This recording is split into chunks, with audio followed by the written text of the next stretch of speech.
अस्सलाम वालेकुम। वालेकुम सलाम। आज जैसे कि सर ने बोले हैं कि आज अपनी कहानी बताना है, तो बिल्कुल आज कहानी बताएंगे। और क्योंकि 6:40 पे हमारे सर भी आज आ रहे हैं, तो बिल्कुल समय को ना गंवाते हुए, तो नाम जमीला फातिमा और नागपुर ऑरेंज सिटी से बिलोंग करते हैं। और कहते हैं कि जो शुरुआत हुई है हम लोगों की, तो कुछ यूं इस तरीके हुई है कि जैसे कि मैं थोड़ा सा शादी के पहले की मैं थोड़ा सा बात करना चाहूंगी, क्योंकि मैं एक छोटे से गांव की रहने वाली हूँ। और इलाहाबाद के पास में थोड़ा दूर पे एक गांव है मोहम्मदपुर अनेठा। वहां से एक छोटे से गांव से मैं बिलोंग करती हूँ, जिसमें कि हम लोग 4 बहन और एक भाई का परिवार है। लेकिन बहनों में मैं तीसरे नंबर की हूँ। मेरे 2 बहन बड़ी हैं, मेरे भाई भी मुझसे बड़े हैं, एक बहन मुझसे छोटी है। तो कुछ इस तरीके की कहानी है कि मैं करीबन 7 साल की मेरी उम्र थी उस समय मम्मी का इंतकाल हो जाता है। और मम्मी को कुछ इस तरीके की बीमारी हो जाती है। ये करीबन 94 की बात है, जो मम्मी को कैंसर जैसी घातक बीमारी हो जाती है। तो उसके वजह से पापा नागपुर में इम्प्रेस मिल में ड्यूटी करते थे, और काफी अच्छा हम लोगों का मतलब लालन पालन जो कहते हैं बचपन से हुआ, तो काफी अच्छे तरीके से हुआ। लेकिन जब मम्मी को इस तरीके का हो जाता है, तो पापा को ड्यूटी रिजाइन करना पड़ता है। और रिजाइन करके पापा पहुंचते हैं गांव में। और गांव में क्योंकि अब मैं बहुत छोटी होती हूँ, उस समय मेरी उम्र 7 साल की होती है, मेरी छोटी बहन की उम्र जो होती है वो 5 साल की होती है।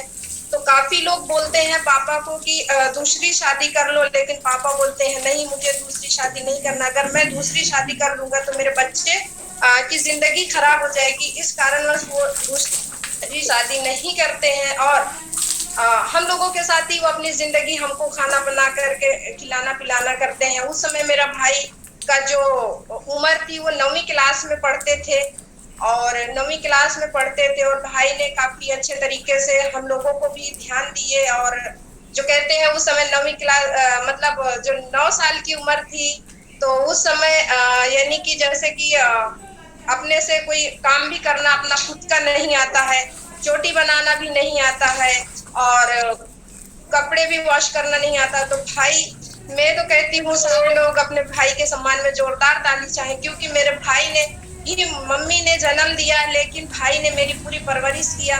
और परवरिश करने के बाद में कुछ ही दिन होते हैं कि मैं धीरे धीरे करके वहां पे मतलब जो एजुकेशन की अगर बात की जाए, तो पढ़ाई लिखाई के मामले में मैं थोड़ा सा बहुत ही तेज थी। लेकिन घर का थोड़ा सा कहते हैं कि जब मम्मी नहीं होती है, तो उस समय काफी चैलेंज आता है बच्चों के साथ में, खास करके लड़कियों के साथ में। जो मेरे साथ हुआ है वो मैं बताना चाहूंगी आप लोगों को।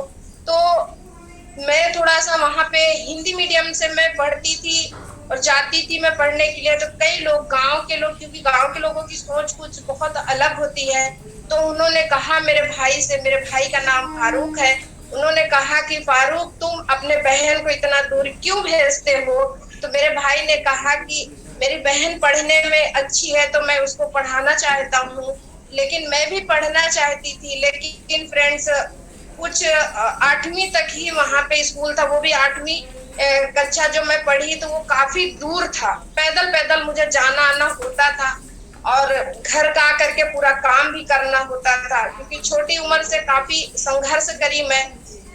लेकिन फिर इसी तरीके मैं कैसे भी करके 8वीं पढ़ी। उसके बाद में मेरी एक बड़ी बहन जो मतलब सबसे बड़ी है, मतलब भाई बहनों में, तो वो मेरे जो जीजा जी हैं, वो WCL में सर्वे ऑफिसर के मुकाम पे है, यही नागपुर के पास में चंद्रपुर है। तो वहां पे तो मेरी दीदी ने कहा कि तुम लोग कब तक वहां रहोगी? पापा से कहा इसको मेरे साथ भेज दो, और मैं इसको अपने साथ लेकर के जाती हूँ, और वहां पे कुछ इसको खाना बनाना सिखा दूंगी। कुछ जो हमारे मतलब हमारे इस तरीके में मतलब कहते हैं कि लड़कियों को सिलाई बुनाई थोड़ा सा ज्यादा मतलब देते हैं, इसको इसलिए क्योंकि लड़की कहीं पे भी रहे तो कम से कम अपने जो कपड़े हैं वो खुद के सिल सके। तो दीदी ने मुझे सिलाई सिखाने के लिए अपने यहाँ लेकर के आ गई चंद्रपुर में, और मैं चंद्रपुर में आ गई और आने के बाद मैं यहाँ करीबन 1 से 2 साल रही। और उसके बाद में मेरे जीजा जी के जो बड़े भाई थे वो सावनेर में रहते थे और उनकी लड़की की मंगनी थी, और उनके लड़की की मंगनी थी। जीजा जी और दीदी दोनों वहां जा रहे थे, तो मुझसे कहा कि चलो तुम भी।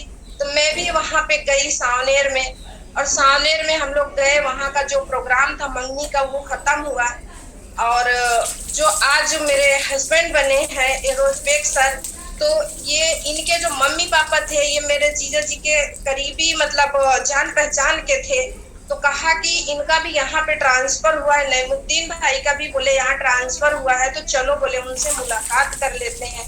तो मुझे वहां पे जाने का सौभाग्य मिला। मैं उनके घर गई, और मेरी जो सासू माँ है वो एक बाड़ी बनाई थी, उस बाड़ी में चने की भाजी लगाई थी और टमाटर इस तरीके का मतलब पूरा बाड़ी में लगाई थी। तो मैं वहां गई, और जाने के बाद में मैं वहां टहल रही थी और मुझे चना की भाजी बहुत पसंद आई, तो मैं वहां तोड़ करके खा रही थी।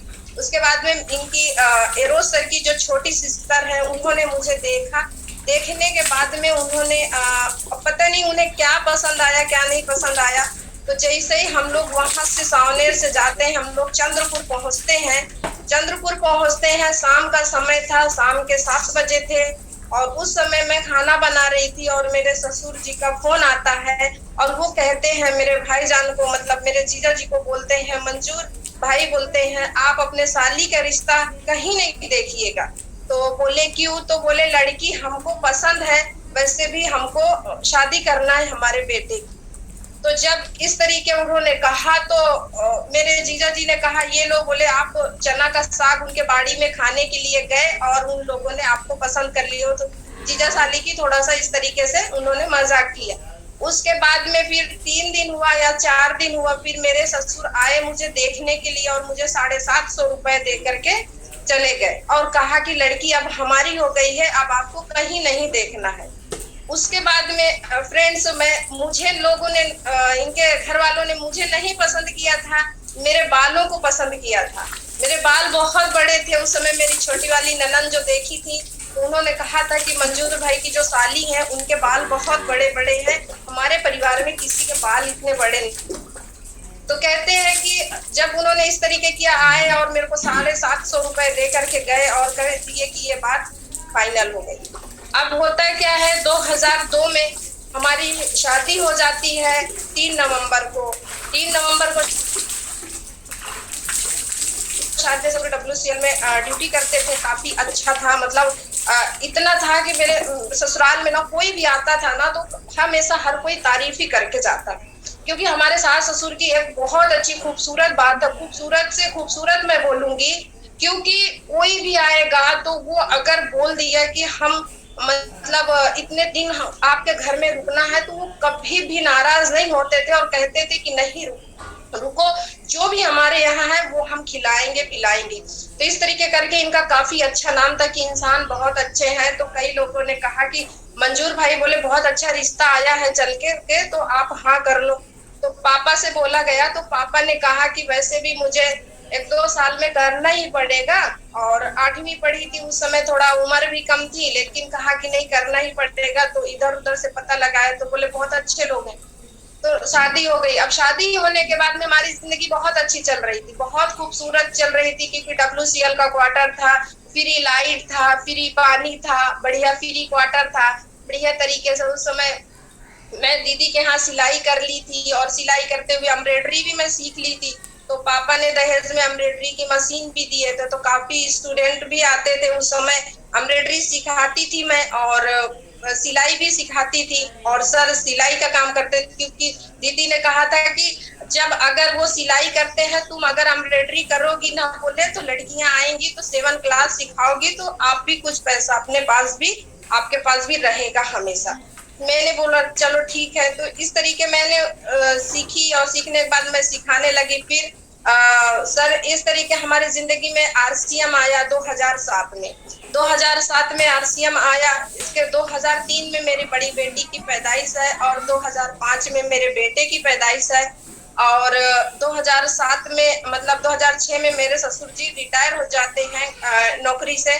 और 2007 में हमें आरसीएम बिजनेस मिलता है। जैसे ही हमें आरसीएम बिजनेस मिलता है तो सर कहते हैं कि एक बहुत ही शानदार आरसीएम बिजनेस है और इसमें एक रॉयल्टी की इनकम आती है। फ्रेंड उस समय मुझे कुछ भी नहीं पता होता था, क्योंकि मैं सिर्फ और सिर्फ दो ही काम करती थी। एक घर देखना कि जो घर में आ रहे हैं रिश्तेदार है और मतलब पास पड़ोस के लोग हैं और बच्चे और सास ससुर, बस इसी में मैं लगी रहती थी। क्योंकि घर से निकलने का कोई परमिशन नहीं था और पर्दा वगैरह काफी रहता था, क्योंकि करीबन 2 से 2.5 साल हो गया था तो मैं घर से बाहर भी नहीं निकली थी और मुझे कुछ भी नहीं पता था।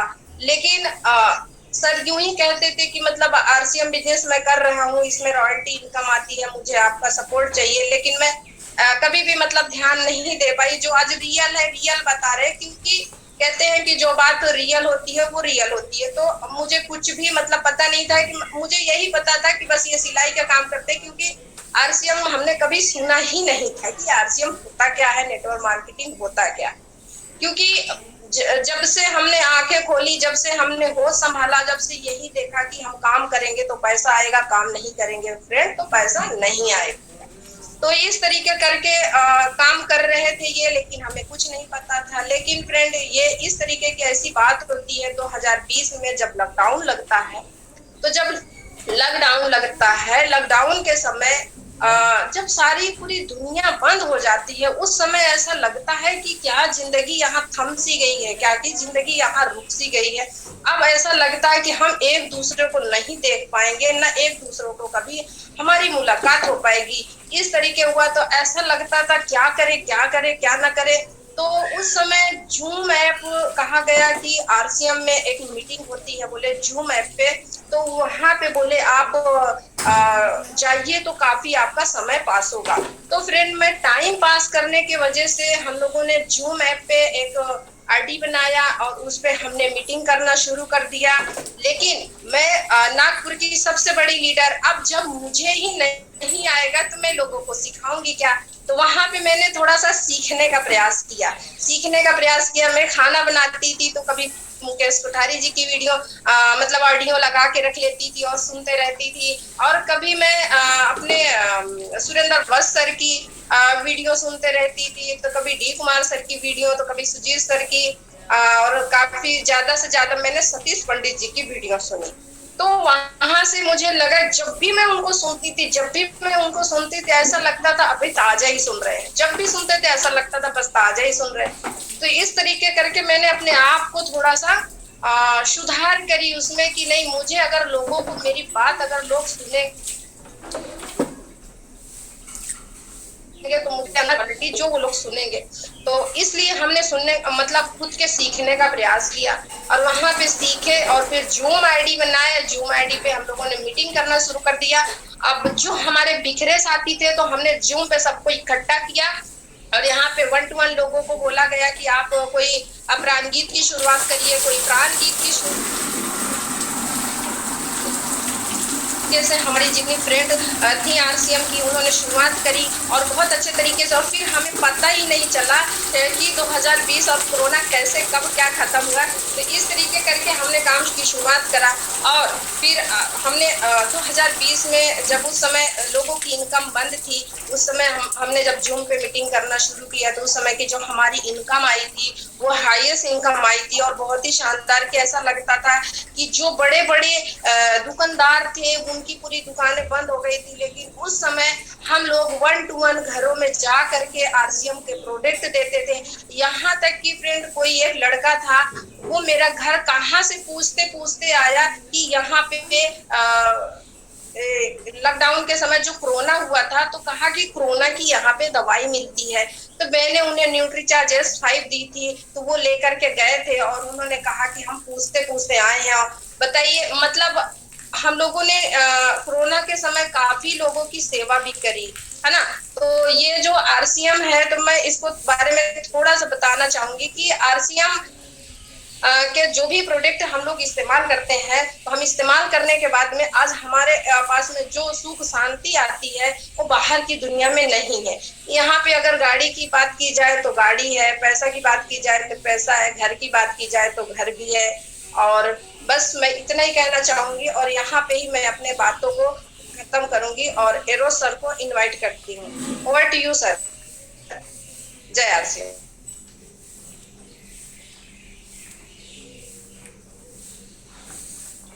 मोस्ट वेलकम, बहुत शानदार।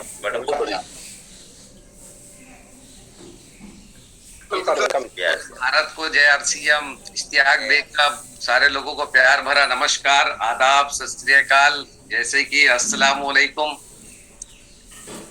दोस्तों, मैडम अभी अपने बारे में बता रही थी, मैं बताता हूँ। जैसे कि बिजनेस जो है कि इस बिजनेस से पहले की जो शुरुआत है, देखिए इस बिजनेस की शुरुआत 2007 में मेरे साथ हुई, लेकिन इस बिजनेस से पहले जो है कि मैं 14 साल की उम्र से टेलर का काम करता था। 14 साल की उम्र से टेलर का काम क्यों करना पड़ा? इसी कारण मम्मी पापा मेरे पढ़े लिखे नहीं थे, मुझे भी स्कूल नहीं भेजा। 3 बहनों में एक बहन मेरी, वो भी अनपढ़ और मैं भी अनपढ़, 2 बहनों को किसी तरीके से पढ़ाया गया। वो जबरदस्ती करके मेरी मम्मी किसी के कहने पे स्कूल डाला तो 10 तक पढ़ी। मैं दोनों अनपढ़ रह गया, मुझे पढ़ना लिखना नहीं आता था आरसीएम से पहले, इसलिए मुझे टेलर का काम करना पड़ा। क्योंकि जीवन में कुछ करना था, तो मैं 10 साल की उम्र थी मेरी, उस समय पे मुझे कुछ काम करना था। तो बोले अब अनपढ़ आदमी क्या कर सकता है, तो कोई हुनर ले लो। तो मैंने सोचा कि सबसे अच्छा मास्टर साहब बोलते हैं, और उस समय पे टेलर का एक क्रेज था, मैंने टेलर का काम किया। और उसके बाद टेलर के काम से मैंने अपनी कमाई से, हमेशा एक खुददार था, तो मैंने अपनी कमाई से एक मोटरसाइकिल ली, 4S चैंपियन। और उसके बाद कहानी तो बहुत सारी है, एक दिन में पूरी नहीं हो सकती, लेकिन मैं आपको शॉर्ट में बताऊं कि आरसीएम से पहले मेरे पापा जब WCL में थे तो इतने सीधे साधे इंसान थे कि वो पूरे लाइफ में, अपने जीवन में कभी कोई सपना ही नहीं बनाया था। उन्हें अपने पूरी लाइफ में कभी कुछ नहीं किया। यानी 2006 में वो रिटायर हुए, मुझे आरसीएम मिलने से पहले वो रिटायर हुए। उन्होंने अपने लाइफ में एक मोटरसाइकिल के बारे में नहीं सोचा था, क्योंकि वो ऐसे माहौल में, ऐसी स्थिति में रहे, उनके कोई न सपना था, ना ही कुछ था, ना कोई पैसा बचाने की थी, सिर्फ कमाना और खाना। और 15 दिन ही जॉब पे जाते थे, 15 दिन नहीं करते थे जॉब वो। तो उन्होंने जीवन में देखे, तो जब जिस दिन हम क्वार्टर से छोड़े, जिस दिन क्वार्टर हमारा छूटा, उस दिन हमें पता चला ओरिजिनल स्थिति क्या है। हम एक किराए से रहने लगे, हमारे पास घर भी नहीं था। उसके बाद में 2007 में मुझे आरसीएम मिला। जब हम किराए से रहते थे, घर भी नहीं था, हमारे पास पैसा भी नहीं था, तो मेरे पापा जब रिटायर हुए तो उन्हें कुछ अमाउंट मिला था, उसी में तीनों बहनें की शादी कर ली, कहानी खत्म हो गई। हम लोग समझ लो जीरो से पापा शुरू किए थे नौकरी को, जीरो पे खत्म हो गए। और मैं सिलाई का काम करता, अचानक बोझा मेरे ऊपर आया कि पूरे परिवार को अब देखना है सिलाई काम से। अब उनको पेंशन भी जो आती थी वो मात्र 2500 रुपए पेंशन जो है उनको आती है, उससे ज्यादा पेंशन ही नहीं, वो टेंशन है उनके लिए। और आज भी उनको जो उतना ही पेंशन आ रही है। और उसके बाद में जब वो 2006 में पूरी जिंदगी अपनी जॉब में बिताए, 2007 में जब मुझे आरसीएम मिला, सुबह के 7 बजे मुझे एक व्यक्ति एक मीटिंग में इनवाइट करता और मैं मीटिंग में जाता हूँ। और शुरुआत में तो कुछ समझ में नहीं आता, लेकिन मीटिंग में एक बात समझ में आती, रॉयल्टी इनकम। मैंने जिंदगी में पहली बार सुना था रॉयल्टी इनकम, यहाँ पे जिंदगी के साथ और जिंदगी के बाद इनकम आती। ये बात ने मेरे को बहुत प्रभावित किया और मेरे अंदर मेरे को नींद नहीं आई कि रॉयल्टी इनकम। यानी मेरे बार बार दिमाग में आ रहा था कि मेरी शादी है, मेरे बच्चे हैं, उसके बाद में कल अगर मेरे को कुछ हो गया, मेरे हाथ पैर काम करना बंद कर दे, तो मेरी पत्नी का क्या होगा। एक पत्नी जो कि घर से कभी बाहर नहीं निकल सकती थी, यानी पर्दे में रहा करती थी, तो मेरे डर सा अंदर सा हो गया कि इस तरीके से अगर हो गया तो क्या हो सकता है। मेरे को काम करना है जी जान लगा के मेरे परिवार के लिए, अगर मुझे कभी कुछ हो जाए तो कम से कम मेरे परिवार को रॉयल्टी जैसी इनकम आती रहे। मैं रॉयल्टी के लिए शुरुआत किया इस बिजनेस में, सिलाई का काम करते हुए। दोस्तों, जब मैं सिलाई का काम शुरू किया उस समय बहुत अच्छा था, मेरी दुकान बहुत अच्छी चलती थी। जब मैंने आरसीएम शुरुआत किया तो शुरुआती दौर में जो है कि जब हमने आरसीएम शुरुआत किया तो उसमें बहुत अच्छा था पार्ट 1 में, लेकिन बीच में कुछ चैलेंजेस आ गए हमारे साथ। मैं आरसीएम में जोश में आके होश गवा बैठा। मैंने धीरे धीरे करके टेलर के काम को कम कर दिया। जब मैंने टेलर के काम को कम कर दिया तो मुझे पता नहीं था कि ये बिजनेस बैक भी आता है। और उसके बाद थोड़ा सा ये बिजनेस बैक आया, मैं समझ नहीं पाया था उस समय तक। और उसके बाद इनकम की स्थिति, थोड़ी सी आर्थिक स्थिति थोड़ा खराब होने लगी घर पे। इतनी आर्थिक स्थिति खराब होने लगी थी, लेकिन बिजनेस करना था। ठाट बाट से मैं हमेशा टाई और पैंट पहन के मैं निकलता था बाहर फील्ड पे। कभी किसी को एहसास नहीं होता था कि घर पे कोई चैलेंज, कोई समस्या भी है। लेकिन उस समय ऐसे भी हमने देखा, एक समय ऐसे भी आया था कि मेरे घर पे खाने पीने को भी नहीं बचा था। यानी चावल खा के मैडम रहा करती थी। उस समय मेरी एक बच्ची थी जो कि पेट में थी। जब पेट में थी तो उस समय पे इतना चैलेंज आया कि यानी ऐसा लगता था कि मैडम को कभी दवा खाना भी नहीं ले जा सके। एक 5 रुपए की टिकट सरकारी हॉस्पिटल की मैंने बनवाया था और सरकारी हॉस्पिटल में मैंने भर्ती किया था। मेरी बिटिया जो थी सबसे छोटी वाली, वो 5 रुपए में हुई। और ऐसी स्थिति थी उस समय पे, खाने को भी नहीं था घर में। ऐसा लगता तो कोई मेहमान भी ना आ जाए, कोई रिश्तेदार भी ना आ जाए तो क्या करेंगे, एक चाय पिलाने की भी हैसियत नहीं रह गई थी। यानी कुछ ऐसी स्थितियां भी हम लोगों के सामने में संघर्ष करना पड़ा। और मेरे पास में, मैडम के पास में बिजनेस करना था, लेकिन उसके बाद हम लोग की आर्थिक स्थिति इतनी खराब हो चुकी थी कि मेरे को एक बार से पास में नहीं थे। तो फिर मैडम के पास में नाक की लौंग थी, मैंने वो सुनार के पास में नाक की लौंग रखा और उससे मैंने पैसे लिया। और मेरे को लगता है कि नहीं, मुझे फील्ड पे जाना है। यानी सिर्फ उस समय मोबाइल का जो पैसा था, जो फोन था, जो आना और जाने का भी पैसा लगा करता था। तो मैंने तो शुरुआत में टेलर का जब काम करता था उस समय पे मैंने मोबाइल ले लिया था, बड़ा शौकीन था मैं। लेकिन कुछ स्थितियां फिर बैक कैसे आती है, फिर मेरे पास में उस समय पैसा ऐसा नहीं कि मैं किसी से मांग नहीं सकता था, ना पापा से ना ही किसी से, थोड़ा खुददार थे। लेकिन इस तरीके की स्थितियां बन गई। मम्मी पापा गांव छोड़ के यानी गांव चले गए, हम लोगों को सिर्फ हम और परिवार यहाँ पे रहने लगे थे। उनको लगा कि लड़का पागल हो गया, इसको किसी ने जादू टोना करा दिया, ये सिर्फ जय आरसिम करता है। यहाँ तक कि मेरे समाज के लोग भी मेरे को छोड़ दिए। मेरे समाज के लोग ये बोले कि ये जय आरसिम बोलता है, इसके घर में मौत मिट्टी हो जाएगी। तो मेरे समाज के लोग बोले इसके घर में कोई इसको मिट्टी देने भी नहीं जाएगा, क्योंकि इसको छुए कि नहीं, ये जय आरसिम बोलता है मुस्लिम होके। वो यानी समाज भी यानी पीछे इस तरीके की बातें करने लगा था। बहुत सारी ऐसे बातें होती थी। घर के आजू बाजू सब्जी वाला आता था तो मैडम को चिढ़ाते थे, आरसिम की सब्जी होगी तो लेंगे। इस तरीके का मजाक भी कई लोग बनाया करते थे। लेकिन मैं हिम्मत कभी नहीं हारा, मैं पड़ोस में कभी नहीं रहा। जब भी कभी ऐसा रहता था, फील्ड पे अगर जिस दिन नहीं जाना रहता था, बाहर में टाई पहन के निकल जाता था। कभी किसी चाय की दुकान पे रुकता था, प्लान दिखाता। कभी किसी बैंक के सामने में रुक के मैं प्लान दिखाता था। तो स्थितियां कुछ ऐसी रही जिस तरीके से रहा। लेकिन ये कुछ समय के बाद जो है कि स्थितियां ऐसी बदली कि फिर उसके बाद में थोड़ा सा मैं रॉयल्टी अचीवर बना, थोड़ा इनकम आने लगी। फिर मैं इस बिजनेस का टेक्निकल अचीवर बना। फिर जब मैं टेक्निकल अचीवर बना तो उसके बाद मेरी जो इनकम कमाने लगी। फिर मैंने इस बिजनेस से डिस्कवर लिया। फिर मैंने इस बिजनेस से 2011 में अल्टो K10 कार खरीदी। फिर थोड़ी स्थिति अच्छी होने लगी थी। फिर जैसे ही 2011 में मैंने कार लिया तो 2011 में कार लेके जब थोड़ा स्थिति अच्छी हुई, अभी हम किराए से ही रहते थे। उसके बाद फिर एक हादसा हो जाता है 2011 में कंपनी के साथ में, और कंपनी फिर वो बंद हो चुकी है। 1 महीने के लिए, 1 साल के लिए कंपनी बंद हो जाती है। उस समय फिर चैलेंज शुरू होता। मैंने अभी कार लिया ही था, कार को थोड़ा सा मैंने फाइनेंस किया था और 5000 किलोमीटर भी गाड़ी नहीं चल पाई थी। और मैं किराए से रहता था और किराए से कई जगह हमने रहे। ऐसी स्थिति रही, कभी मैं नागपुर रहा, नागपुर से फिर वापस आने रहा। हर 6 महीने में यानी रूम बदलना पड़ता था और चैलेंज था। मैडम हमारी जो होती थी वो एक ही बात कहती थी कि मुझे मेरे को मेरा घर दे दो, मुझे मेरे को मेरा घर दे दो। मैं ये परेशान आ चुकी हूँ बच्चे को लेके, सामान को लेके ढो ढो के। मुझे मेरे को मेरे रहने लायक के लिए घर दे दो, आपको जहां जाना है वहां चले जाओ। इस तरीके की सारी चीज होने लगी थी। लॉकडाउन जब लगा फिर उसके बाद में चैलेंज ऐसा आया कि 1 महीना, 2 महीना, 3 महीना बस इंतजार में थे कि अब आरसीएम खुलेगा।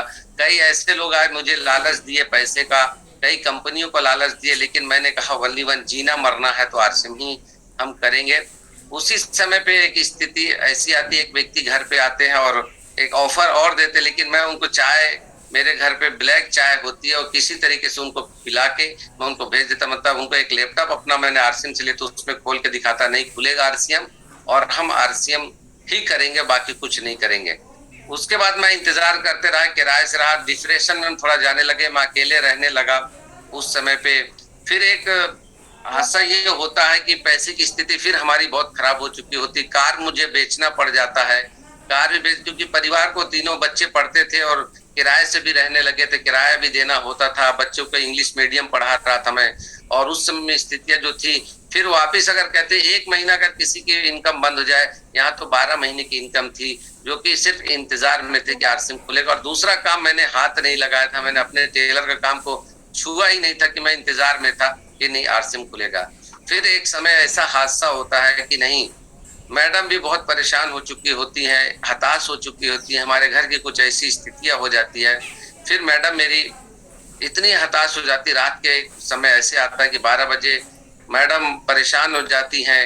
अब उनके अंदर जो भी आता है, कहते हैं कि नहीं अब नहीं हो सकता, अब ये बर्दाश्त नहीं हो सकता। मैडम रात के 12 बजे बच्चों को लेके सुसाइड करने के लिए निकल जाती है। और मैं उस समय में बहुत हाथ पैर जोड़ता हूँ कि सबने तो साथ छोड़ दिया, तो आप तो मेरा हिस्सा हो, और आप अगर साथ तो छोड़ दोगे तो फिर क्या होगा। मैं बहुत गिड़गिड़ाता हूँ, किसी तरीके से रो गा के मैं मना के उनको लेके आता हूँ। और जब लेके आता हूँ तो एक दिन हमारा फिर से दिन वापिस अच्छा आएगा, आज अंधेरा है तो फिर सवेरा होगा। तो इस तरीके से मैं बहुत रिक्वेस्ट रात भर मनाता, कैसे कि गिड़गिड़ा के मैं लाता हूँ कि बच्चे हैं, ये है, छोटे छोटे बच्चे हमारे उस समय थे। मैं आपको कुछ चीजें ऐसी दिखाना चाहता हूँ, उस समय मैंने बहुत सारे काम किए। इस बिजनेस में आने से पहले मैं आपको कुछ चीजें दिखाना चाहता हूँ कि ऐसी ऐसी स्थिति में हम लोग कैसे रहे। आरसीएम से पहले तो मैं आपको एक स्क्रीन के माध्यम से दिखाना चाहता हूँ कि देखिए कि आरसीएम से पहले क्या स्थिति थी। यानी थोड़ा सा बीच में जो चैलेंजेस आए, मैं उसकी फोटो आपको दिखाना चाहता हूँ कि आरसीएम में स्क्रीन आ गई है। यस सर, यस सर, आ गई सर, आ रही है ओपन करिए जो भी दिखाना चाह रहे हैं। अभी उसमें जो है कि यहाँ पे देखिए, मैं आपको कुछ चीजें दिखाता हूँ। आरसीएम से पहले जो मेरा स्थिति थी वो इस तरीके की थी, आप फोटो को देख के हैरान हो जाएंगे। ये देखिए, ये इश्तियाक बेग था जो कि आरसीएम से पहले था। इस तरीके से था कि यानी एक खुद को लगता था कि क्या ऐसी भी जिंदगी थी। ये देखिए, मैंने मसाला बनाने का भी काम किया। यहाँ पे मैंने एक दिन में 6-6 बोरी का मैंने मसाला भी काटा है। आप इसको देख के आप हैरान हो जाएंगे, ये सही में ये वही है एरोज बेग। तो इस तरीके की मैंने स्थिति भी देखा जिस समय पे ये स्थिति आ चुकी थी। और लेकिन मैंने हिम्मत नहीं हारा, मैं हिम्मत नहीं हारा और लगा रहा, जिसका कारण ये रहा कि फिर अंधेरे के बाद सवेरा होता, फिर आरसीएम की शुरुआत होती है। फिर आरसीएम की जब शुरुआत होती है हमारी 2011 के बाद 12 और 13 में, फिर हम लोग जीरो से शुरू करते हैं। जब जीरो से शुरू करते हैं तो फिर हमारे पास में फिर मैं इस बिजनेस से एक्टिवा लेता हूँ, और फिर नागपुर जैसे शहर में मैं एक अच्छा सा घर बनाता हूँ। और उसके बाद में मैं टाटा नेक्सॉन कार लॉकडाउन में मैं बुक करता हूँ, फिर लाखों रुपए की इनकम होती है। अभी वो लाइफ स्टाइल ऐसी है कि मैं आपको दिखाना चाहता हूँ कि मेरे पास पहले जो गाड़ी थी, जो मैंने आरसीएम से पहली गाड़ी ली थी, वो मेरी ये गाड़ी थी, जो कि ये पहले मेरी अल्टो K10 थी। जो मैंने इसमें आपको दिख रहे होंगे कि हमारे सुजीत सर, हमारे जो है कि बाकी जितने भी अपलाइन वो सारे साथी यहाँ पे दिख रहे होंगे। ये मेरी पहली कार थी जब मैंने लिया था। उसके बाद जो है कि रिबिन काटने के लिए जब मैंने लेके आया था, तो यहाँ पे देखिए दो मेरी एक ऐसी अपलाइन जिन्होंने मुझे इस बिजनेस में पाल पोस के बड़ा किया। यानी उस स्थिति में यहाँ पे नागपुर में बिजनेस को, मेरे को पढ़ना लिखना नहीं आता था, मेरे को बोलना नहीं आता था। वो सारा काम अगर कोई करता था तो मिस्टर अजीत प्रताप सिंह और मिस्टर रंजीत सिंह, ये दो ऐसे शख्सियत है जिन्होंने नागपुर में आके हम लोगों को बिजनेस को पाल पोस के बड़ा किया, हमारी बहुत सारी गलतियों को यानी माफ किया। और बनारस से हर महीना आया करते थे, जिसमें से शुरुआती दौर में हम दो लोगों को, रंजीत सर को और हम दोनों लोगों का कोई बहुत बड़ा काम किया तो अजीत सर थे, जो हम लोगों को डुप्लीकेट करने का काम किए। इतने रॉयल व्यक्ति थे कि मैं क्या बताऊं आपको। हम लोग 500-500 किलोमीटर मोटरसाइकिल से जाते थे, कभी पेट्रोल भराने को पैसा नहीं होता तो सर पेट्रोल भी भरा दिया करते थे। रात के 12 बजे कभी खाने का रहा तो कभी हम लोग खाते थे तो एक ही जगह पे थोड़ा सा ले लेते थे। उस समय मुझे भी नहीं पता था, सर तो बताते थे अपनी स्टोरी इस तरीके से है। और कभी हम लोग खाने के बारे में आए तो रात में एक ही जगह पे एक साथ खा के बाहर फील्ड पे सो जाते थे। एक समय ऐसे भी आया था, हम 500 किलोमीटर मोटरसाइकिल गए थे, एक व्यक्ति बुलाया था और वो मिला ही नहीं। रात भर हम मोटरसाइकिल 500 किलोमीटर चलाते रहे, सिर्फ केला खा के रहे थे। तो शुरुआती दौर में कुछ चीजें आपके साथ हो सकती है दोस्तों, लेकिन उसके बाद देखिए फिर कहानी हमारी 2007 यानी 2007 में जो था वो इस तरीके से था कि ये देखिए, ये जो 4 ऐसी शख्सियत है जिन्होंने नागपुर के बिजनेस को पाल पोस के बड़ा किया। मिस्टर अजीत प्रताप सिंह, मिस्टर रंजीत सिंह, आदरणीय रिस्पेक्टेड हमारे डी कुमार सर और सुजीत सर, ये ऐसे शख्सियत है जिन्होंने आज तक नागपुर को छोड़ा नहीं, और आज जिसके वजह से आज हम खड़े हैं। इसके बाद और भी बीच में कुछ हमारे अपलाइन लगातार आते रहे, जिसमें के.एन. पांडे सर थे, नीरज सर थे, सुशील सर थे। ये लोगों के वजह से हमने सीखा, शुरुआती दौर में हम यहाँ तक पहुंचे। लेकिन मैं आपको कुछ चीजें और दिखाना चाहता हूं कि उसके बाद 2007 में और अभी की स्थिति में क्या फर्क आया है। ये सारा कुछ हो पाया है तो अपलाइनों के वजह से हो पाया। मैं सारा श्रेय जो देता हूं अपलाइन को देता हूं। मुझे लगता है कि स्क्रीन हट गई है क्या? है सर, अभी स्क्रीन है। नहीं हट गई, आप हटी, स्क्रीन हट गई है, अभी हट गई है। ये सारी चीजें क्यों दिखाना चाह रहा आपको, क्योंकि शुरुआती दौर में आपके साथ अगर ऐसा चैलेंज आए तो आप इस बिजनेस में सिर्फ एक काम करना, आपको सिर्फ टिके रहना है। क्या करना है? टिके रहना। अब देखिए कि मेरे साथ में 2007 में जो था, मेरे पास में एक मोटरसाइकिल होती थी। ये मेरे पास मोटरसाइकिल थी बजाज 4H चैंपियन दिख रही है, लेकिन अभी मेरे पास में देखिए टाटा नेक्सॉन कार है। यानी फर्क इतना रहा कि इस बिजनेस में सिर्फ टिके रहना। हर स्थिति में ऊपर वाला भगवान आपका इम्तिहान लेगा, आपको रुलाएगा, ऐसे मंजस में आगे कि मैं छोड़ के चला जाऊं, क्या करूं क्या ना करूं, ऐसी स्थिति भी आ सकती है। तो आपने सुना होगा बार बार, असफलता एक चुनौती, इसको स्वीकार करो, देखो कहाँ कमी रहेगी उसमें सुधार करो। जब तक ना हो सफल तुम नींद चैन की त्यागो तुम, संघर्षों का मैदान छोड़ मत भागो तुम, क्योंकि बिना कुछ किए जय जयकार नहीं होती और कोशिश करने वाली की कभी हार नहीं होती दोस्तों। तो मेरे को हमेशा ये बात याद रहती थी, यकीनन कुछ बड़ा होगा, क्योंकि भगवान इम्तिहान ले रहा है। कभी मैं जाता था तो 25-25 किलोमीटर मोटरसाइकिल को मैं धक्का मारता था, प्लान दिखाने आता था, पंचर हो जाती थी कभी कभी गाड़ी, रात के 12-12 1-1 बज जाया करते थे, लेकिन मैं हिम्मत नहीं हारता था। मुझे लगता था कि ये भगवान इम्तिहान ले रहा है और जितना बड़ा संघर्ष रहेगा उतनी बड़ी सफलता आने वाली है। इस तरीके से दोस्तों देखिए, ये एरोज बेग 2007 का एरोज न्यू फैशन टेलर्स। मेरा नाम इश्तियाक बेग, लेकिन लोग एरोज के नाम से क्यों जानते थे? मेरे दुकान का नाम था एरोज न्यू फैशन टेलर्स। मेरे ऊपर में पुराने दोस्त और मेरे ये 2020 के मेरे दोस्त, पुराने दोस्त और नए दोस्त में इतना फर्क ये आया कि आज मैं नए दोस्त जब बनाया तो अमीरी की तरफ चल पड़ा। पुराने दोस्त रहते तो आज मैं वहीं के वहीं रह पाता। ये देखिए 2007 में मेरी टेलर की दुकान और 2020 में ये आज 1000 लोगों के बीच में भी ये लड़का बोलने से नहीं चूकता है। तो इस तरीके से अब देखिए, पहले की मैडम और अभी की मैडम, देखिए पहले की लाइफ स्टाइल और अभी की लाइफ स्टाइल देख लीजिए। पहले का एरोज बेग और अभी का एरोज बेग आप देख सकते हैं। ये फर्क अगर कहीं से आप आया है तो आरसीएम की वजह से आप आया है। 2007 और 2020 का एरोज बेग, आपको ये चीज समझ में आ रही होगी। लेकिन इसके बाद आपको मैं एक चीज दिखाना चाहता हूँ कि इससे आप सोच के देख सकते हैं, हैरान हो सकते हैं। इससे तो आपको पता चलेगा कि आप लोग जो है अपने आप में बस एक चीज मत कभी खोना। इस बिजनेस में सबसे पहले आप लोगों को एक चीज करना पड़ेगा, वो है सफल लोगों के संगत में आना पड़ेगा। और देखिए आज ये शख्सियत को देख लीजिए जिन्होंने इस देश के हमारे जैसे कितने लोगों की जिंदगी बदली, कितने लोगों के लिए आर्थिक आजादी का अभियान लाया। माननीय टीसी छाबड़ा जी, एक बार सर के सम्मान में जोरदार ताली।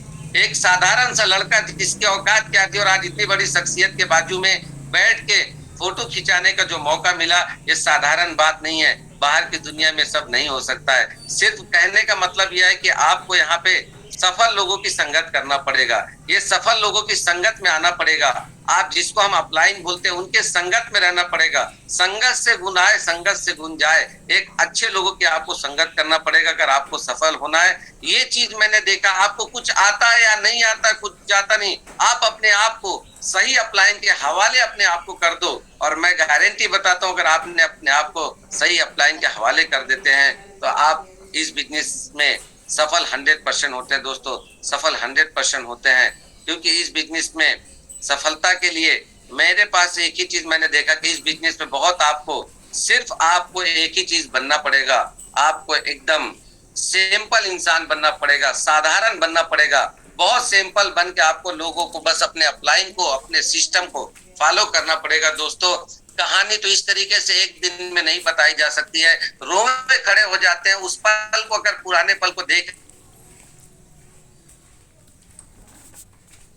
जिंदगी थी और आज की जो लाइफ स्टाइल, ईश्वर अल्लाह की देन के आरसी मुझे मिला। मुझे गर्व होता है कि आज मैं 3 बच्चों को, जिसको एक समय पे मैं एक जोड़े कपड़े और खाना पीना भी नहीं दिला पाता था अच्छे तरीके से, और मेरे बच्चे इतने लायकदार थे, कभी डिमांड नहीं किए, कभी डिमांड नहीं किए किसी भी प्रकार की। लेकिन आज वही बच्चों को, मैं 3 बच्चों को इंग्लिश मीडियम पढ़ा रहा हूँ। आज जो भी चाहिए वो सारी चीजें मैं ला के दे पा रहा हूँ। मैडम की बात करें तो वो भी इतनी सिंपल थी, कभी डिमांड नहीं करती थी, कभी आज तक कपड़े की डिमांड नहीं करी थी, हमेशा एक जोड़े कपड़े में भी वो रही हैं। लेकिन आज की डेट में जब याद आता है कि वो पल ऐसा था, आज जब मैडम कपड़ा लेने जाती तो एक जोड़ा नहीं लेती, एक बार में 5 जोड़े कपड़े लेती हैं। तब ये सिर्फ कहीं से हो पाया तो बस अपने आप को थोड़ी देर के लिए, आपको जब भी आपके साथ कभी परेशानी आए तो समझ लेना कुछ बड़ा होने वाला है। मैंने हमेशा देखा जब कोई परेशानी आती है तो उसके पीछे बहुत बड़ी कुछ सफलता होती है। आपका इम्तिहान लेना चाहती है, हमेशा जब भी कोई भी ऐसी चीज आती है तो मैं एकांत बस एक ही चीज होता है, इसके पीछे कुछ बहुत बड़ा कारण होगा, भगवान कुछ बहुत बड़ा करना चाहता है। तो मैं इतना ही कहना चाहता हूँ कि बस आपको जब भी ऐसी मुश्किल आए तो डटे रहिए। आज तो जमाना वो टाइम ही नहीं रहा कि जब आपको ये मुश्किलों का सामना करना पड़े। आज तो आरसी में इतना हाईटेक हो चुका, ना नाम का मोहताज ना काम का मोहताज। आज वो दिन नहीं देखना पड़ सकता आप लोगों को, क्योंकि आज वो सारी चीजें आ चुकी है जो बहुत सारे लोगों ने, बहुत सारे लीडरों ने यहाँ पे करके पहुंचा है। सबकी एक अपनी स्टोरी है दोस्तों। तो दोस्तों, बातें तो बहुत सारी है, लेकिन अभी हमारे बीच में आज रिस्पेक्टेड हमारे गुरुदेव, जिन्होंने हम लोगों को पाल पोस के बड़ा किया, वो भी आज हमारे बीच में आ रहे हैं, जिनके वजह से मेडिकल मॉर्निंग सेशन आज 1000 लोग जो हम लोगों को सुन पा रहे हैं, इतनी बड़ी जो पहचान मिल पा रही है, पूरे इंडिया में जो पहचान मिल पा रही है। तो आज गुरुदेव रिस्पेक्टेड डी कुमार सर भी हमारे बीच में, हम सीखेंगे। बहुत बहुत थैंक्स सर। ओके, जय आर सिंह सर। बहुत शानदार, बहुत शानदार। बहुत शानदार, बहुत शानदार, बहुत शानदार, बहुत शानदार, बहुत बेहतरीन। मैडम का स्टोरी शानदार था और सर का स्टोरी वेरी गुड।